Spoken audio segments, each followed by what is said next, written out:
মোৰ চেনেললৈ আপোনালোকক স্বাগতম জনাইছোঁ। আজি যিহেতু বিশ্ব পৰিৱেশ দিৱস, সেইকাৰণে ভাবিলোঁ কবিতা এটাকে গাওঁ আৰু। কবিতা শিৰোনাম গছ ভাল পোৱা ককাৰ ঘৰ। কবি ডক্টৰ ভৱেন্দ্ৰনাথ শইকীয়া। ভাল পালোঁ ৰঘুনাথ, তুমি মোক পুতেৰাৰ বিয়ালৈ মাতিলা, পিছে ৰভাখন দিবলৈকে আমলখি গছজোপা কিয়নো কাটিলা? আলহী অতিথি যাব, ৰভা নাইকিয়া হ'ব, বোৱাৰীয়ে ঘৰখন দিবহি পুৰাই। পিছে কোৱাচোন ৰঘুনাথ, আমলখি গছজোপা সহজতে পাবানে ঘূৰাই?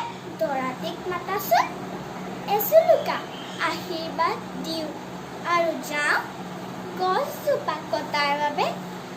লুচি ভাজি ৰসগোল্লা